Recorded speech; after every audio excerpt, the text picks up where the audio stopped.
Hello and welcome to FPL Happy Hour, episode 4 of season 4. And we're live with myself, Sham, otherwise known as FPL 2 Guys 1 Cup on Twitter. And myself, Rob, otherwise known as FPL Panda. Rob, how you doing? I imagine a bit happier Yeah, after last night's result. it's been a good weekend. Better than yours anyway. Yeah, Yeah. no goals scored. The only team in the league not to have scored a goal yet. Have And you three not had? losses. I think I read a stat earlier that you're the only team in the league that has not created a big chance. Really? No, we must have, surely. No, you have not created a big chance. Wow. Doesn't surprise me. It's just, I don't know what's going on. We had two good saves yesterday. Sanchez made Sunday, two good saves. But yeah, I don't know. We'll talk more about that a bit later. Anyway, let's go through what we're going to talk tonight. So first of all, we are going to be going through our teams from last week. Rob, you still there? Yep, I'm still here. YouTube might not be, but yeah, we're still recording and going, so we'll keep it with that. Okay, fine. So we're going to go through our teams, how we've done so far for game week 3 and the season so far. We'll then go for our ones to watch, and just a heads up, last week we chose Gundogan, Rodri, Gross and Harrison, who all returned. So yeah, looks like we have some keen eyes. However, I don't believe either of us brought any of those players in. Great. They're ones to watch, aren't they? We're not. Yeah, We're saying we want to watch them, not buy them, and then yeah. we've had I think we'll have to go back and count, but I think we've been telling people to watch people, and then they've been returning, and there's not many players that we've said to watch that we've actually ended up getting yet. Yeah. Just because scenarios around it, which we will talk about in our hot topic. But yeah, that leads me on to our hot topic, which is Liverpool. Should we start getting rid of the defenders? Should we start getting rid of any of the Liverpool players? We'll then talk about our own teams, West Ham and Man United, just a little bit away from FPL, and then go through our teams for next week. And if there's anyone in the chat that wants to ask any questions, we'll finish off with a Q&A. So let's start off with our teams, Rob. Do you want to go first? Yeah. Go for it. Shocking week. Yeah, really bad week. Really. Yeah, benching Sanchez over Raya. Yeah, in hindsight, bad decision. TAA and Robertson. I don't even care though. But yeah, blanks from them. Cancelo. I mean, where did that game come from on Sunday afternoon? That was absolutely brilliant. That City v Newcastle game. But yeah, Cancelo. I mean, City scoring 3 times and Cancelo not really being involved in any of the goals is. I mean, you normally expect something from him if they're scoring like 3 or 4 goals, but that didn't happen. Yeah, my saving grace was probably Andreas Pereira with his 8 points. I mean, Jesus. I think it's very much like last week with Haaland against Bournemouth. Jesus coming away with just an assist is disappointing, especially when Salah in the end got a goal and was like more captain by a long way. I thought it would have been a lot tighter. So yeah, it was a bit gutting that Salah scored near the end of the game last night. Haaland obviously getting a return. It's made me second guess what I was planning to do this week. Because yeah, I think the goal he scored. It's just like, how can I get rid of this player that is just going to always be in and around the box, and it was just a rebound, wasn't it? And he was just there, and that's what he's all about. Yeah, how can you? I mean, it's like back in the day, if you're playing FPL and like Ruud van Nistelrooy, like was around, and he didn't score like worldies or anything like that. Like there was a couple of times he took a lot of players on. I remember a game. It was at what was it at Fulham? I think it was at Fulham where he just scored an amazing solo goal. But those rebounds in and around the 6 yard box, he was just always there, and you're going to get that from Haaland. So I'm not sure I can drop him for this week against Palace. And Bumo, yeah, maybe I should have invested a little more in Tony. Again, in hindsight, and Rodrigo, like not going and gambling on Rodrigo a couple of weeks ago. Yeah, maybe a little disappointing as well. I mean, last week I sat here and said, "Oh, is he the man for Leeds early?" And then he goes and scores again, doesn't he? I was trying to play devil's advocate with your one to watch, and yeah, he goes and returns again. But yeah, in the end, what was it? 47 points. It's a small red arrow. Yeah, it's still early in the season. It can easily turn around. I can see a lot of people hitting the wild card button. So yeah, just take it on the chin. Go again next week, and yeah, hopefully can turn it around. Yeah, down to 5 million now. So only a drop of 400k. Yeah, it's a difficult one, isn't it? Because, especially for me, I'm used to normally quite a good start, and seeing these game week ranks of over, 2 million, 3 million.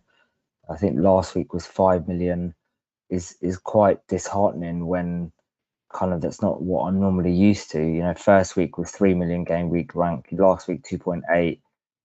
Sorry, week before last 2.8, last week was 5.8.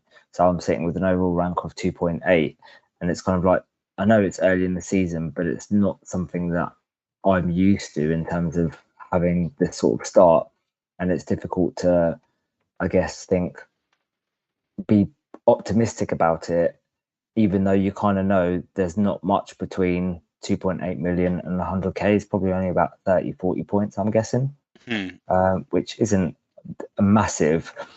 But yeah, those popular picks with the high percentage owners don't seem to really be, hitting off that well at the moment. Yeah, It's only really kind of, I think going with Trent and Robbo has really been a problem to me. I mean, I might as well talk about my team now. My game week was I did Trippier to James, which was disappointing. And I had a back four, I had a back five, but that back five included TA, Robertson, James, and Cancelo, which got me 2 points combined between those four players. Also had Nico Williams, and then Salah, Andreas, Pereira, and Martinelli. So that midfield did me well. Salah with 8 points, Andreas with 8 points, and Martinelli with 6, and then Haaland and Jesus up front, captained Jesus. So and I benched Rashford for 10 points, and Bailey. So Rashford first sub and Bailey second sub. And then when you're sitting with a defense of 2 points, well, 2 points between the four of them plus Nico Williams 3, so 3 points between my back five, and then you got 15 points when you bench 1 and 2. It's quite tough, right? Definitely. So yeah, I finished on 45 points in total. Currently ranked 2.8 million. I'm not going to be pressing the wild card just yet. I think had last night, if it's really weird. So my kind of wild card was based on Rashford and Bailey, which seems like really weird based on like when you say that, because I think if Man United played shit again last night and Bailey didn't start, I would probably be looking at wildcarding. However, I can't see how I can wildcard when Rashford has got Southampton and Leicester in the next two, and they're both conceding for fun. And Aston Villa have got West Ham this game week, who we're conceding for fun. And then Liverpool have got Bournemouth at home. I don't see how I can wildcard when I've got that team. So that kind of, I almost feel like if I wildcard, it's a waste because actually I think Rashford would do really well against Southampton. So what's the point of me taking him out? Yeah, I mean, that's one thing I'm not sure regretting is the word. But yeah, that Martinelli to Rashford move. I think it was something that I'd looked to do from early on in the season. Like always looked at game week 3 as an opportunity to bring Martinelli in for that Bournemouth fixture. But yeah, seeing nothing from the first 2 game weeks told us that what was going to happen last night was going to happen, and we just saw peak Marcus Rashford last night, and I forgot how scary he is when he's confident and running at people with the ball. There was one stage last night, I swear he nutmegged TAA, Milner, then Gomez, and then put the ball shot just over. I was like, if that went in, it's like a goal of the season contender. Mm-hmm. And we haven't seen that from Marcus Rashford for about 4 years. Like, not even under Solskjaer, I don't think we saw that kind of just directness from Marcus Rashford. And if he can be confident again, like there's every chance he could come away with a haul against Southampton. There's every chance he can come away with a haul against Leicester in the next 2. So yeah, I think I'm slightly jealous that you've still got him sitting there because he's bargain and loads of people are going to jump on him. Yeah. Because what is he, 6 mil? Did he drop? He's gone down to 6 point. What is he now? 6. Yeah, he did. He's dropped a lot. He's 6.3. now 6.3. Yeah. And you bought him at 6.5. Yeah. Like he could potentially by the Go end of back next up. week, because you've got midweek fixtures next week. So by next Friday, he could be back to 6.5 or more. Yeah. Because he's going to go up again this week with people on wildcards and stuff. People are going to take that gamble to bring him in. Plus, there's all the casuals that will bring him in. And yeah, that'll bring him up to 6.5. He goes and returns against Southampton and against Leicester. Then you've probably got him up to 6.6 by the end of next week, or at least during the next game. During game week 6.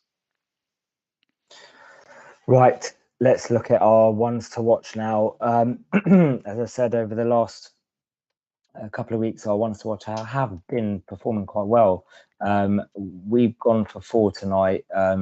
Rob, our internet seems to be a bit shady and I can't see the screen of the players, so I'm just gonna wing. You'll have to kind of go through the stats. Oh, there we go. I've got it now. I can see it. So I've gone for Maddison and Zaha. I originally did choose Zaha and Perisic, but Rob got there first. So it's only fair. I was at Spurs on Saturday, so I had a better view. Yeah, you'll be able to kind of talk about it more. So I've gone for Maddison and Zaha. At the moment, Palace, their run of fixtures aren't looking great. However, Zaha has still managed to kind of perform and do quite well from, I guess, what we weren't expecting him to do at the moment. Again, with these kind of, I would say, not necessarily tough fixtures, but harder fixtures. They've had Arsenal, Liverpool, and Villa, and he's racked up 3 goals in those games. Coming up they've got City and then Brentford, Newcastle, United, Brighton after that. So again, these ones to watch players aren't necessarily players that we would buy this week, but coming up to wildcard in the next few weeks, I would be thinking potentially about moving towards him, maybe from game week 5 against Brentford, and they got a decent run: Brentford, Newcastle, United, Brighton. that's not a bad run for Zaha. And he's already scored 3 goals, getting 21 points, so 2, 7, and 12. So I think he's definitely one to look out for. The second player is Maddison, who can't seem to stop returning at the moment. Scored again on the weekend. I didn't watch the game, but I don't. Did Southampton deserve to win that game? I didn't see it personally, but from what I've seen in highlights, yeah, I'm not sure. He's, Maddison scored 2 goals, so 7 points in each of them. The only concern with him is I don't think he's only got 1 bonus point from those fixtures. So that's the kind of only concern with him. Whereas you've got others like Zaha, like Pereira, all these players that seem to be getting bonuses with whether with a goal or an assist. Maddison isn't, which is strange because I know last season he was a kind of a bonus magnet.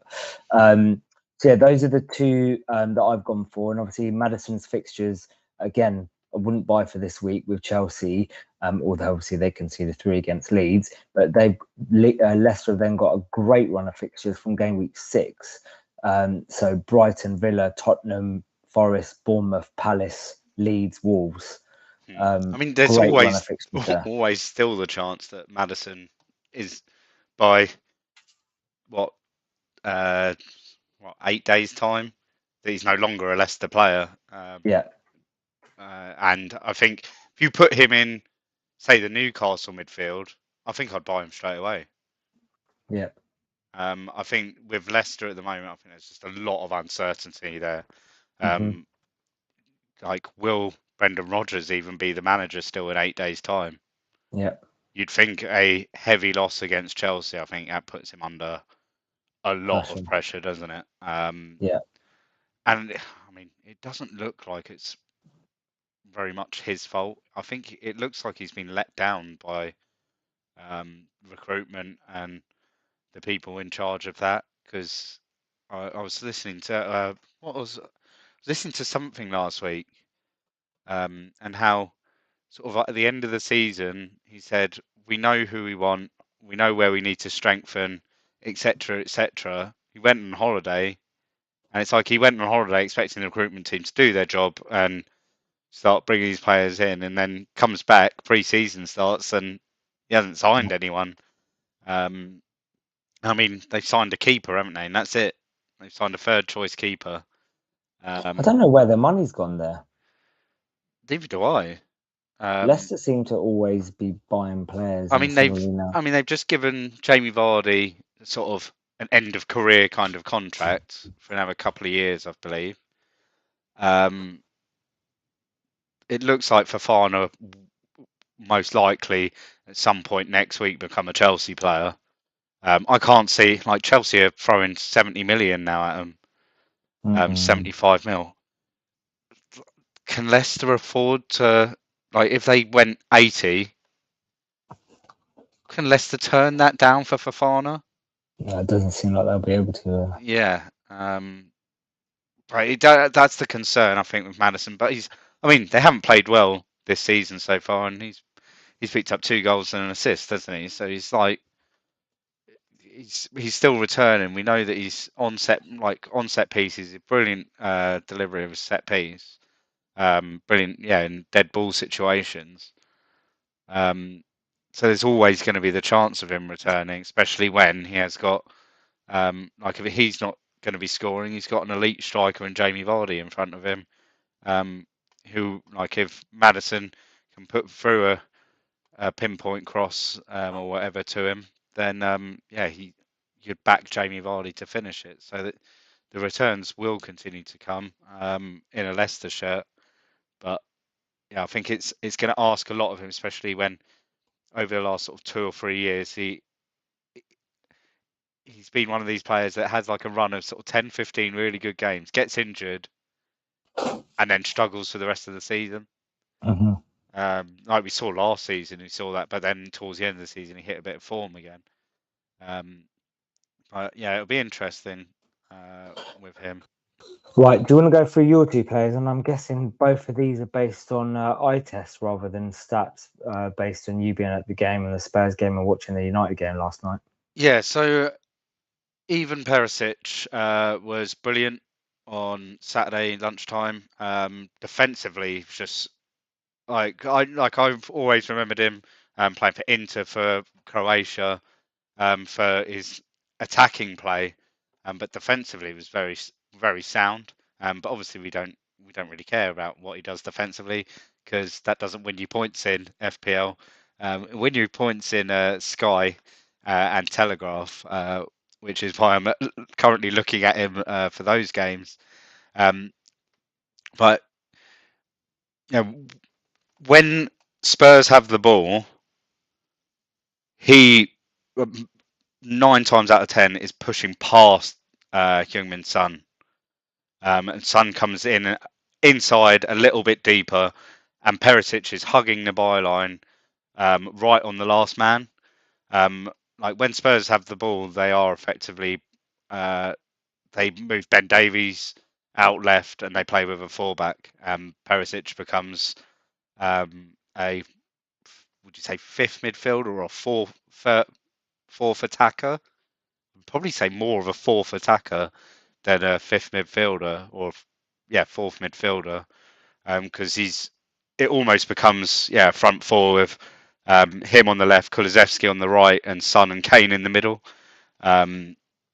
So that's why it really interests me. Very clever header for the goal, sort of just nodding it back from the near post. Knows that if he can get it over the sort of group of people in the middle of the goal, he knows who's at the back post instantly. Kane's not going to have an easier header this season, I imagine. Solid performance. My only worry with him is Ryan Sessegnon ain't going away. But he's had a very solid start to the season. Um, like I can see those two, especially if Sessegnon continues to perform, they're very much going to be a lot of rotation between the two of them.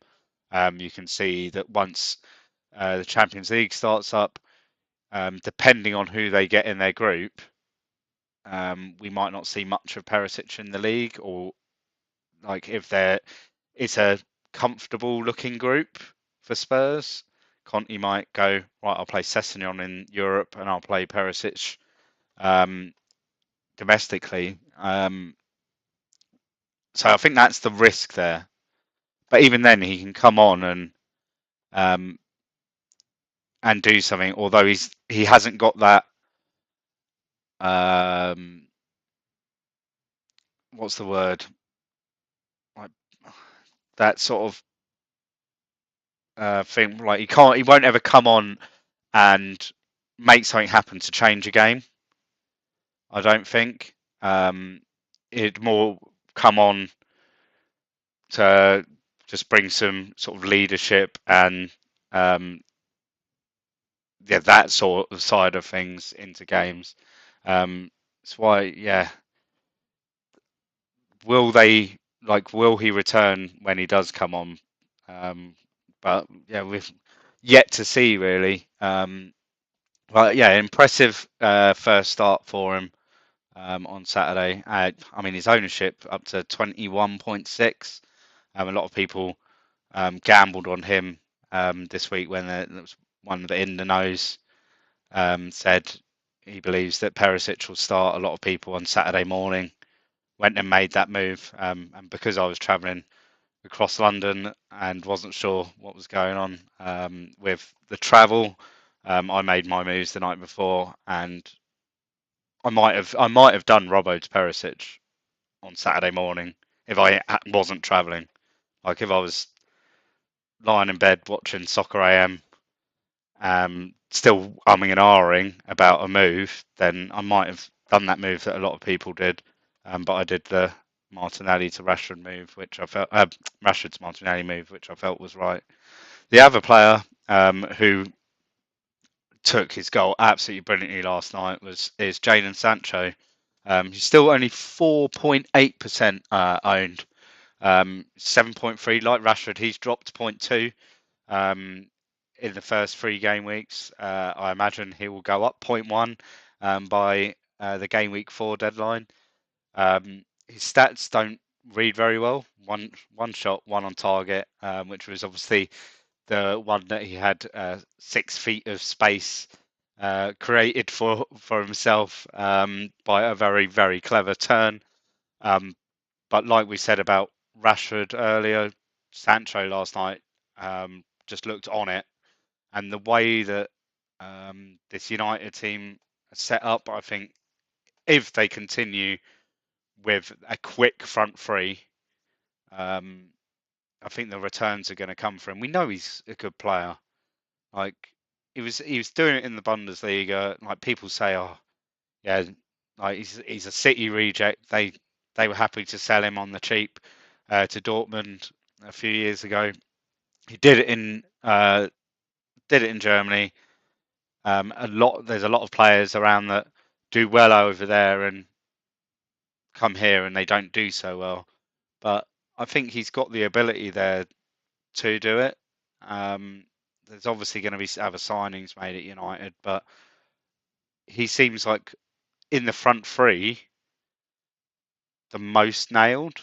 Although I think Rashford now, as long as he stays fit, is probably also there. There's another player in that front three. We'll talk about in a bit. Well, from the front three in the second half, we'll talk about in a bit that also is someone that I want to keep an eye on.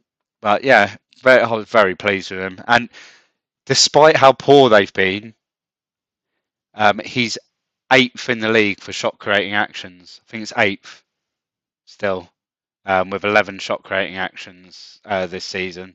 So despite being so shocking that United have been, he's actually been producing some good numbers. But yeah, United hadn't scored a goal until yesterday. Liverpool came. Yeah, yeah, they're making jokes about United's goal of the month competition, but then today I saw another United have a joke about their goal of the month competition this month. So, but I'm sure we'll get to that shortly. Yeah, so Jadon Sancho is my other one. Another player, I forget who I said. There was another one that I just had a brief look at. I wasn't sure, and that was Andreas Pereira. But even though, I mean, he's already in my team, but I think a lot of people brought him in maybe not to start him, but just as bench fodder. I took the gamble this week of starting him. It's paid off, and I think that when Fulham play teams where they can go toe to toe with the other team, so like Brentford, most of sort of the bottom half, I think they could go toe to toe with. I think he's a consideration to come to the team. Like from his time at United, he was a good player. You could see there was a good player in there, but he wasn't a Man United top, say top six, um, uh, yeah, player. He was a very good mid-table player. That yeah will score goals, will create chances. He can hit a free kick. Seen a couple of decent free kicks from him in his time at United. And yeah, so someone else just to bear in mind. Don't write him off and go like just automatically. He's always second or third bench. Because I think in the past when you've seen a 4.5 million mid, you've automatically just done that. And I think yeah, you're going to see returns from him over the course of the season. Just with the way that Fulham set up, they look like they found this system that complements Mitrovic perfectly. And if Mitrovic is playing well, there's going to be a good chance that Pereira's going to be involved in some of his goals. Okay, let's move on then to our hot topic. And we briefly discussed it when we were talking about our ones to watch last night, Sancho against Liverpool. And that is Liverpool. Our hot topic is all about. And should we be getting rid of their players, or specifically their defenders? 3 games, no clean sheets, I believe. And TA and Robertson both quite expensive. I went with TA, Robertson, and Salah. Some others went with TA, Salah, and Diaz.